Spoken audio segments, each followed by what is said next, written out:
உலகிலேயே உயரமான 6 முகம் 12 கரங்களோடு அருளாட்சி புரிந்து வருகின்ற 81 அடி ஆறுமுக பெருமான் ஆலயத்திற்கு மறு கும்பாபிஷேகம் வருகின்ற பிப்ரவரி மாதம் 6ஆம் நாள் தை 23ஆம் நாள் மகா மௌன சித்தர் ரத்தனகிரி பாலமுருகனடிமை சுவாமிகள் தலைமையில் 18 மடாதிபதிகள் அருளாசிகளுடன் அன்று மகா கும்பாபிஷேகம் நடைபெறுகிறது.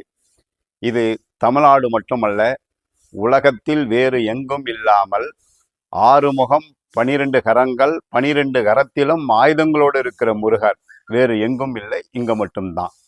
இங்கு 18 சித்தர்களுக்கான திருமேனிகளும் வராகி, பிருத்திங்கராதேவி, சர்வேஸ்வரர், நவகிரகங்கள் தம்பதிகளோடு இருக்கிற பீடம் அமைத்து தினசரி பகல் 12 மணிக்கு அன்னதானம் நடைபெறுகிறது.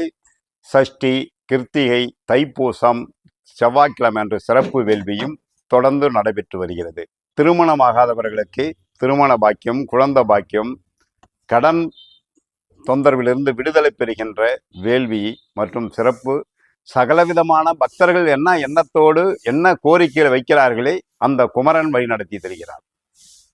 சங்கராபுரத்திலிருந்து 6 கிலோமீட்டர் தூரம் திருக்கோயிலூர் திருவண்ணாமலை சந்திக்கும் கூட்டு சாலை அருகில் மிக உலகிலே உயரமான முருகர். விடியல் சின்னத்தம்பி சுவாமிகள் மடாலயம் என்ற பெயரிலும் இது செயல்படுகிறது.